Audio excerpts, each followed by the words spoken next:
इस देश के आम इंसान, इस देश के गरीब की कोई औकात नहीं है। सरकार उसके अधिकारों को तार तार करती रहेगी और गोदी मीडिया जो है मुद्दे भटकाने के लिए अनर्गल मुद्दों पर चर्चा करती रहेगी। दो बड़ी खबरें हैं दोस्तों, और दोनों का ताल्लुक जो है निजता यानी प्राइवेसी से है। निजता खबर क्या है मैं आपको बताता हूं दोस्तों। इनकम टैक्स का एक कानून आने वाला है जिसका नाम है 247 247 ऑफ इनकम टैक्स एक्ट। और आप जानते हैं इसके अंतर्गत क्या होने वाला है। यानी कि अगर इनकम टैक्स विभाग आपकी जांच कर रहा है तो वो आपकी निजता, आपकी प्राइवेसी को तार तार कर सकता है। वो आपके सोशल मीडिया अकाउंट खंगाल सकता है, आपकी निजी जानकारी हासिल कर सकता है, आपके ईमेल खंगाल सकता है। और समानांतर तौर पर इस देश के आम इंसान का जो सबसे ताकतवर हथियार है, सूचना का अधिकार, राइट टू इंफॉर्मेशन, उसे भाजपा सरकार कमजोर कर रही है और यहां पर निजता के बहाने कमजोर कर रही है। सरल शब्दों में कहा जाए, अगर कोई धन्ना सेठ इस देश को लूट कर पैसे लेकर भाग जाएगा तो उससे जुड़ी जानकारी आप सरकार से हासिल नहीं कर पाएंगे। क्यों? क्योंकि सरकार कह देगी कि भाई ये उस व्यक्ति की निजता का सवाल है। यानी कि सरल शब्दों में कहा जाए, आम इंसान की निजता कोई मायने नहीं रखता, सिर्फ धन्ना सेठों की निजता मायने रखती है। और पिछले 2 दिनों से क्या हो रहा है? औरंगजेब पर डिबेट, बरेली का ये मौलवी मोहम्मद शमी के बारे में आपत्तिजनक बयान देता है, उस पर डिबेट।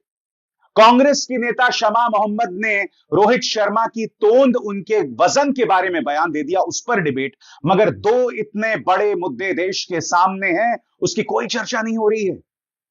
इनकम टैक्स एक्ट 247 जो आम इंसान की निजता को तार तार कर देगा, राइट टू इंफॉर्मेशन को लगातार कमजोर किया जा रहा है। प्रधानमंत्री नरेंद्र मोदी से इन मुद्दों पर सवाल पूछे जाने चाहिए।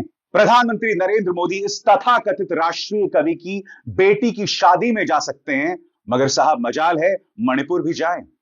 शेयर बाजार में हाहाकार मचा हुआ है, उस पर कोई इनसे सवाल नहीं पूछेगा। सबसे बड़ी बात, ट्रंप भारत पर 100% टैरिफ लगाने की धमकी देता है, प्रधानमंत्री नरेंद्र मोदी से कोई सवाल नहीं पूछा जाएगा। मगर आज बहुत जरूरी हो जाता है दोस्तों कि इनकम टैक्स का वो कानून जो 1 अप्रैल 2026 से आने वाला है, हम उसकी चर्चा करें। साथ ही हम चर्चा करें कि किस तरह से राइट टू इंफॉर्मेशन एक्ट को कमजोर किया जा रहा है, क्योंकि हर साल करीब 60 लाख भारतीय, यह आंकड़ा बहुत छोटा नहीं है, 60 लाख भारतीय इसका इस्तेमाल करते हैं ताकतवर से सवाल पूछने के लिए। मगर अब इसे कमजोर किया जा रहा है। मगर सबसे पहले इनकम टैक्स, इसका सीधा नाता कई भारतीयों के साथ है, खासतौर से उन भारतीयों के साथ, उन ईमानदार भारतीयों के साथ जो टैक्स देते हैं। सरल शब्दों में कहा जाए, अगर इनकम टैक्स विभाग आपकी जांच कर रहा है तो वो आपकी निजता को तार तार कर सकता है। खबर क्या है, इसके एक एक शब्द पर गौर कीजिएगा, मैं क्या कहने जा रहा हूं। 1 अप्रैल 2026 से भारत में इनकम टैक्स अधिकारियों को और ज्यादा अधिकार मिल जाएंगे, जिससे वो टैक्स चोरी का शक होने पर लोगों के डिजिटल अकाउंट्स तक पहुंच बना सकेंगे। इसमें email, social media, bank accounts, trading platform और ऑनलाइन इन्वेस्टमेंट भी शामिल होंगे। यह नया प्रावधान इनकम टैक्स बिल के क्लॉज 247 यानी 247 के तहत आता है, जो अधिकारियों को डिजिटल स्पेस में छुपी हुई आय या संपत्तियों की जांच करने का कानूनी अधिकार देता है। अब तक क्या था दोस्तों, इनकम टैक्स के एक्ट 1961 के अंतर्गत सरकार कुछ कदम उठा सकती थी, मगर अब 247 के अंतर्गत सरकार एक कदम और आगे जा रही है। अब तक सरकार के पास क्या अधिकार थे, उस पर भी गौर कीजिएगा आपकी स्क्रीन पर। फिलहाल इनकम टैक्स एक्ट 1961 के सेक्शन 132 के तहत टैक्स अधिकारी छुपी हुई आय या संपत्ति का शक होने पर फिजिकल एसेट्स की तलाशी ले सकते हैं और जब्त भी कर सकते हैं। अगर जरूरत पड़े तो बंद दरवाजे, तिजोरियां और लॉकर्स तक तोड़ सकते हैं। नया कानून इस ताकत को डिजिटल एसेट्स तक बढ़ा देता है। अब अधिकारी पासवर्ड और सिक्योरिटी कोड को बाईपास करके कंप्यूटर, ईमेल और ऑनलाइन फाइनेंशियल अकाउंट्स तक पहुंच बना सकेंगे। मैं आपसे पूछना चाहता हूं, आम इंसान की कोई औकात, कोई वजूद है या नहीं है। सरकार जब चाहे आपके घर में घुसकर, आपके बेडरूम में घुसकर आपकी निजता को तार तार कर सकता है। इनकम टैक्स का एक्ट नंबर 247 इसी बात को प्रमाणित कर रहा है। मैं समझना चाहता हूं क्यों कांग्रेस ने इसे बड़ा मुद्दा बनाया है। क्या कह रही है सुप्रिया सुनेत, आइए सुनते हैं। Please pause and listen to what I'm going to say next, because this is a warning for all of us. The government will very soon have access to our emails, to our social media, to our bank accounts, to our financial transactions, to our trading accounts. And I'll tell you how. The new income tax law proposes that the tax official should have access to your emails, should have access to your social media, should have access to your bank accounts, should have access to your trading accounts. So what happens? They have access to your email. They read all your private conversations. They have access to your social media. They know exactly what you're posting, who you're engaging with, what your preferences politically or otherwise are.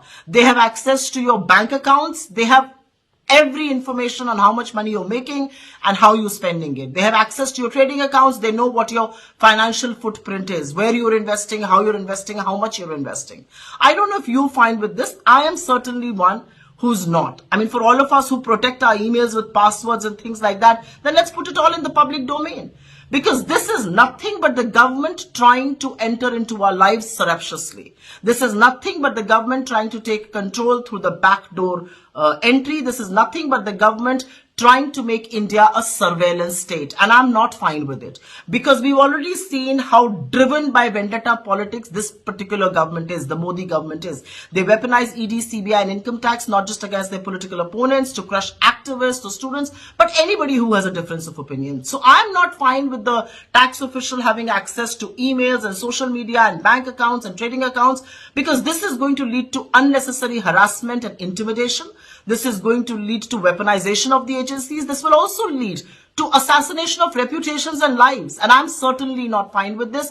This will lead to a surveillance state. And so if you someone who values their privacy, it's time for you to speak up. Because the tax official can do this not on the basis of proof, but on the basis of simple suspicion alone. So beware of what's going to happen next. मैं आपको बतलाना चाहूंगा दोस्तों, कांग्रेस ने अपने social media handle x पर यह तस्वीर जो है पेश की है, जिसमें कहा जा रहा है your privacy is under attack. भाइयों और बहनों, the Modi government is pushing a dangerous new income tax law that will strip away your digital privacy. यानी कि अब तक जो डिजिटल निजता थी उसे तार तार किया जा रहा है। इंतजार कीजिए, मैं आपको बतलाऊंगा दोस्तों कि किस तरह से आरटीआई को कमजोर किया जा रहा है। मगर उससे पहले एक जरूरी संदेश। आप लोगों को मेरे कार्यक्रम कैसे मिलते हैं? नोटिफिकेशन के जरिए। मगर सिर्फ नोटिफिकेशन का इंतजार मत कीजिए। आप जानते हैं मैं दिन में 3 कार्यक्रम करता हूं। मेरे चैनल पर जाइए और खुद इन कार्यक्रमों को देखिए। सिर्फ नोटिफिकेशन का इंतजार मत कीजिए और रहिए अपडेटेड, और मेरे चैनल को ज्वाइन कीजिए। कैसे? स्वतंत्र और आजाद पत्रकारिता का समर्थन कीजिए, सच में मेरा साथी बनिए। बहुत आसान है दोस्तों, इस ज्वाइन बटन को दबाइए और आपके सामने आएंगे ये 3 विकल्प। इनमें से एक चुनिए और सच के इस सफर में मेरा साथी बनिए। तो अब आगे बढ़ते हैं दोस्तों। देश के सामने इतने मुद्दे हैं, मगर भाजपा जानती है कि किस तरह से ध्यान को भटकाया जाए। मैं आपके सामने कुछ तर्क रखना चाहता हूं, इंतजार कीजिए। राइट टू इंफॉर्मेशन एक्ट को किस तरह से कमजोर किया जा रहा है, हम उसकी भी चर्चा करेंगे। मगर आपके सामने मैं कुछ तर्क रखना चाहता हूं। महाराष्ट्र के अंदर एक सरपंच की हत्या होती है, नाम है संतोष देशमुख। आरोप किस पर लगता है? देवेंद्र फडणवीस सरकार यानी भाजपा गठबंधन सरकार में एक मंत्री धनंजय मुंडे पर उनका इस्तीफा भी हो जाता है। अब उस मुद्दे से ध्यान भटकाने के लिए अबू आजमी और औरंगजेब के मुद्दे को उछाल दिया जाता है। इतने बड़े बड़े मुद्दे हो रहे हैं, आपकी निजता को तहस नहस किया जा रहा है। अमेरिका हम पर 100% टैरिफ लगाता है, मगर क्या किया जाता है? एक बरेली का मौलवी जिसने कह दिया कि भाई मैच के दौरान मोहम्मद शमी एनर्जी ड्रिंक क्यों पी रहे हैं, उन्हें रोजा रखना चाहिए था। अब बरेली का कोई मौलवी यह बात कह रहा है। ऐसा नहीं है कि सभी मुसलमान जो है वो मैदान में उतर गए, ऐसा बिल्कुल नहीं है दोस्तों। मगर उस मुद्दे पर डिबेट किया जा रहा है। आप सब जानते हैं दोस्तों, मोहम्मद शमी मैच खेल रहे हैं जिसमें आपको ऊर्जा की जरूरत पड़ती है, ताकत की जरूरत पड़ती है। मगर एक मौलवी ने कहा, बरेली में जाकर बात कह दी, वो प्राइम टाइम मुद्दा है। इनकम टैक्स एक्ट नंबर 247 के जरिए किस तरह से आपकी निजता को तहस नहस किया जा रहा है, इस मुद्दे पर सरकार से सवाल ही नहीं किया जा रहा है। शमा मोहम्मद कोई बात रोहित शर्मा के बारे में कह देती हैं, उस पर प्राइम टाइम डिबेट होता है। मगर ट्रंप जो भारत की तौहीन कर रहे हैं, भारत का अपमान कर रहे हैं और प्रधानमंत्री उस पर पूरी तरह से खामोश हैं, उस पर उनसे सवाल नहीं किया जा रहा है। प्रधानमंत्री कहां है?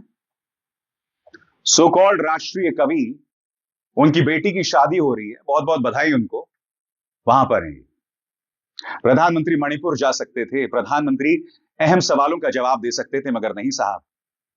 वो कहां हैं आप देख रहे हैं, जो अपने आप में कितना शर्मनाक है ना दोस्तों। मुद्दों को भटकाया जाए, गैर जरूरी मुद्दों को तूल दिया जाए, यह गोदी मीडिया और भाजपा की साझा साजिश साफ तौर पर देखी जा रही है। और सबसे बड़ी बात, जो आरटीआई राइट टू इंफॉर्मेशन यानी सूचना के अधिकार के अंतर्गत जो आपको अधिकार मिले हैं, हर साल करीब 60 लाख लोग इस सरकार से सवाल पूछते हैं, उनके साथ जो भेदभाव हो रहा है उस पर सवाल पूछते हैं। मगर आज राइट टू इंफॉर्मेशन एक्ट को कमजोर किया जा रहा है डिजिटल डेटा प्रोटेक्शन एक्ट के अंतर्गत। खबर क्या है और इसके बारे में सामाजिक कार्यकर्ता क्या कहते हैं, वो मैं आपको सुनाऊंगा। खबर आपकी स्क्रीन पर। National campaign for people's right to information यानी एनसीपीआरआई का कहना है कि digital personal data protection act ने आरटीआई एक्ट में बदलाव किया है, जिससे अब सभी पर्सनल जानकारी को ट्रांसपेरेंसी कानून के दायरे से बाहर कर दिया गया है। एनसीपीआरआई का मानना है कि यह संशोधन सूचना के अधिकार को कमजोर कर सकता है। आरटीआई एक्ट के सेक्शन 81J में किए गए संशोधन का मकसद सभी पर्सनल जानकारी को सार्वजनिक करने से छूट देना है। पहले आरटीआई एक्ट में कुछ छूट थी, जिसके तहत पर्सनल जानकारी तभी रोकी जा सकती थी जब उसका किसी पब्लिक एक्टिविटी या जनहित से कोई लेना देना ना हो, या फिर वो अनावश्यक रूप से किसी की प्राइवेसी का उल्लंघन करे। लेकिन अब यह संशोधन उन छूटों को भी हटा देता है। सरल शब्दों में कहा जाए दोस्तों कि आरटीआई में पहले से ऐसे प्रावधान थे जिससे किसी की निजता का सम्मान किया जा रहा था, मगर अब सरकार ने सारी पर्सनल इंफॉर्मेशन बाहर कर दी है। मैं चाहूंगा कि सामाजिक कार्यकर्ता अंजलि भारद्वाज इस बारे में क्या कह रही हैं, उसे ध्यान से सुनिए। वो पूरे मामले को समझा रही हैं, इससे गरीब को क्या नुकसान होने वाला है, इस देश के आम इंसान को क्या नुकसान होने वाला है। बात थोड़ी लंबी है, मगर एक एक शब्द इस देश के आम इंसान के लिए बहुत जरूरी है। सुनिए क्या कह रही हैं अंजलि भारद्वाज। कानून को संशोधित कर दिया गया है डीपीडीपी के थ्रू, और अब ये लिखा गया है कि कोई भी व्यक्तिगत सूचना हम नहीं ले पाएंगे। इसका क्या मतलब हुआ? आज अगर हम देखें, गांव में बैठे लोग, बस्तियों में बैठे लोग, पूरे देश में कंसर्न लोग सूचनाएं मांगते हैं कि अगर राशन नहीं मिल रहा है तो राशन की सूची देखें, किसको राशन मिल रहा है, कितना राशन मिलना था, नहीं मिला तो कब मिला लास्ट, ये सारी चीजों को देख सकें। मनरेगा में यदि वेजेस नहीं मिलते हैं, लोगों को जॉब कार्ड नहीं मिलते हैं, तो किसको मिला है, जिससे ऐसा तो नहीं है कि उनका नाम सूची पर है पर उन्हें उनका अधिकार नहीं मिल रहा है, और सोशल ऑडिट कर सकें, पीपल्स ऑडिट कर सकें, कलेक्टिवली भ्रष्टाचार और अनियमितताओं के खिलाफ आवाज उठा सकें। अब व्यक्तिगत सूचना नहीं मिलेगी, इसका मतलब है कि अब हम ये सारी सूचनाएं नहीं ले पाएंगे, क्योंकि सूचना के अधिकार में अगर व्यक्तिगत सूचना नहीं मिलेगी तो ग्रैन्युलर इंफॉर्मेशन, जिसके बेसिस पर लोग भ्रष्टाचार से लड़ते आए हैं, मानव अधिकार हनन से लड़ते आए हैं, वो नहीं मिलेगा। अब आप ये सोचिए, बड़े बड़े पूंजीपति हैं जो कि बहुत बड़े लोन लेते हैं पब्लिक सेक्टर बैंक से, जो हमारे ही पैसे हैं पब्लिक सेक्टर बैंक में, और जब वो बड़े लोन लेकर फरार हो जाते हैं या लोन वापस नहीं करते, सरकार कहती है हमने लोन माफ कर दिया। एक गरीब इंसान, एक गरीब मजदूर 1000 रुपए का भी लोन लेता है, माफ नहीं होता है। तो क्या लोगों को जानने का हक नहीं है कि ये कौन लोग हैं, उनका क्या नाम है, जो बड़े पूंजीपति हैं जिनके इतने अरबों रुपए के लोन माफ हो रहे हैं? अब ये कहा जाएगा कि डीपीडीपी एक्ट आ गया, ये तो व्यक्तिगत सूचना है, उनके नाम हम नहीं देंगे। ये सूचना कि किन के नाम ऐड हुए इलेक्टोरल लिस्ट में, जो वोटर लिस्ट है, किसके नाम ऐड हो रहे हैं, किसके नाम डिलीट हो रहे हैं, क्या कोई किसी समुदाय के हैं, मुस्लिम समाज के हैं या क्रिश्चियन है इसलिए नाम कट रहे हैं, दलित समुदाय के हैं, ये सारी सूचनाएं तभी सही से लोगों तक पहुंच सकती हैं जब ये लिस्टें जो हैं लोगों के साथ मुहैया कराई जाएं। अब कहा जाएगा इन लिस्टों में तो नाम लिखे हैं, पता लिखा है, ये सब हम नहीं देंगे।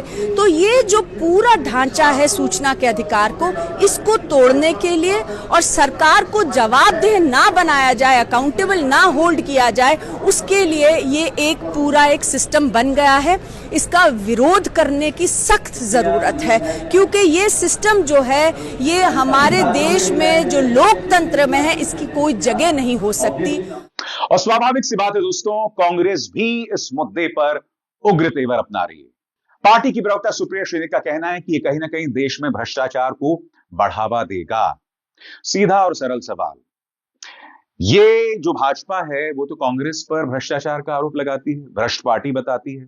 हालांकि भ्रष्टाचार के साथ भाजपा कितने समझौते करती है वो हम महाराष्ट्र में देख चुके हैं, वो हम तमाम जगहों पर देख चुके हैं, जब तमाम जो भ्रष्ट नेता हैं राजनीति के लिए भाजपा की गोद में जाकर बैठ जाते हैं। मगर ये जो आरटीआई में संशोधन किया जा रहा है, भ्रष्टाचार को कैसे मजबूत करेगा और आम इंसान के अधिकारों को कैसे कमजोर करेगा, ये बात सुप्रिया श्रीनिक बता रही है। सुनिए वो क्या कह रही है। आरटीआई के माध्यम से तमाम ऐसी जानकारी मिली जिससे पता चला कि कौन वंचित रह जा रहा है। आरटीआई के ही माध्यम से बड़े बड़े मानवाधिकार के जो उल्लंघन होते हैं या जो नियमों का उल्लंघन होता है वो पता चला।